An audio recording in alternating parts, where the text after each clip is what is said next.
Hey guys, welcome back to the channel. We replaced the crawler with a 1990 4Runner in shit brown. Actually, my friend just picked up this new 4Runner and it has a bunch of things wrong with it. So we have to fix the knock sensor because you can see the previous owners have decided to conveniently relocate it for us and put the wiring harness right on the header there, or the exhaust manifold.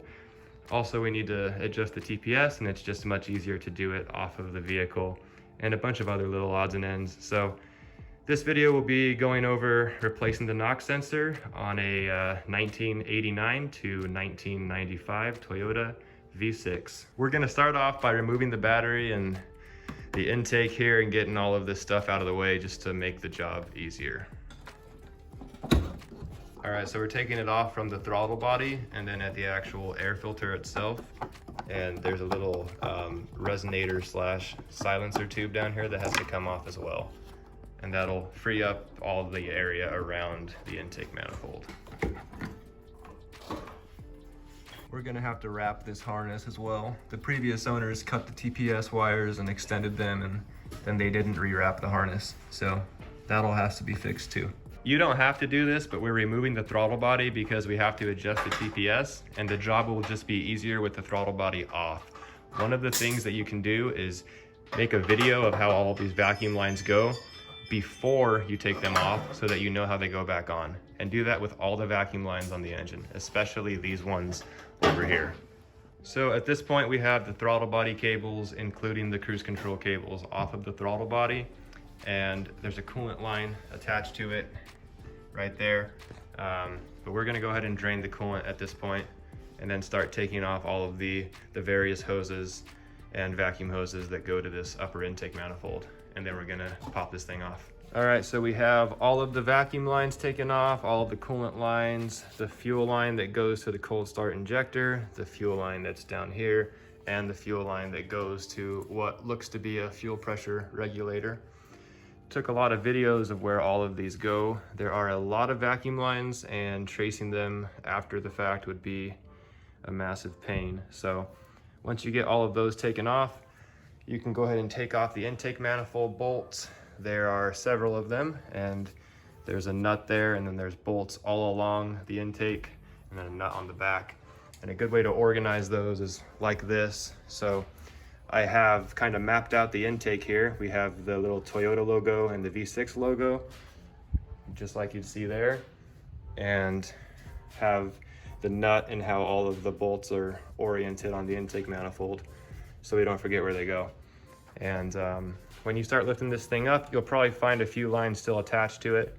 Go ahead and disconnect those and you'll be able to remove the upper intake manifold. With the upper intake manifold removed, we are halfway there. This harness right here routes between the runners of the lower intake manifold, and the knock sensor is under it. So have to remove this lower intake manifold, and then we can replace the knock sensor. To remove the lower intake manifold, you're gonna have to remove these fuel lines that go in between each fuel rail. There's one on the front and one on the rear. They are held on by 17mm bolts. And you're probably gonna need to replace those washers as well. There's 8 of them in total. And you'll likely have to remove all of these connectors back here for the coolant bypass block, and take the coolant bypass block off as well. So the reason why I mentioned that you have to take off the fuel lines and the coolant bypass block is because even when you get all of the bolts out that hold this thing down, there's more kind of tucked in the way back towards the timing cover, and then there's some actually under that coolant bypass block back there. So it's just easier to get everything out of the way. Now that all the bolts that hold the lower intake manifold are removed and the coolant bypass block is removed, you have to remove the water outlet here and get this timing cover off, because you can see the idler pulley is in the way of being able to remove this lower intake manifold. So get your harness loose and get everything out of the way and start pulling off this outlet here. So there's a bunch of bolts that hold this timing cover to the engine. There's these top 4.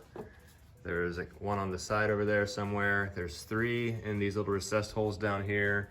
one behind the power steering fluid reservoir and another one down low. And then once you try to pull this thing off, you'll notice it's blocked by the studs that were at the water outlet there. So you could take these out by using either a 3mm socket or 1/4 inch, or just tightening 2 nuts together and extracting the stud. At that point, you can pull this cover back just enough to reach these 4 10mm bolts that hold this cover in place, and then you could loosen up these 12mm bolts and pull out the idler pulley. This cover will pull out like this, and then you can pull the idler pulley out. One thing to note is you might want to make marks on your cam sprockets to the timing belt before you take that idler pulley out. Doesn't really matter for us because we plan to check the timing and reset the timing anyway. And then I'll probably edit the video at the start to save you time.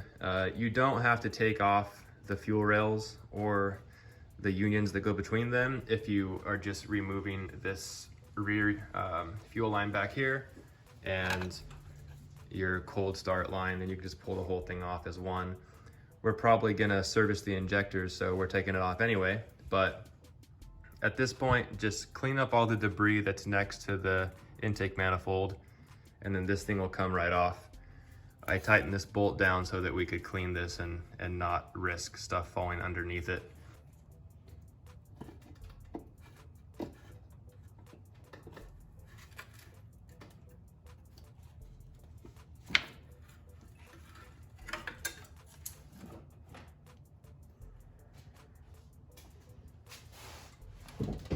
There it is. All the way under there in the middle of the valley, you have your knock sensor and the harness. Replace both of them. Replace the knock sensor with an OEM Toyota sensor so you don't have to torture yourself again, and get a new harness so it doesn't fray and crack right after you finish the job. And then just reverse all the steps in the video to put this thing back together. Good luck.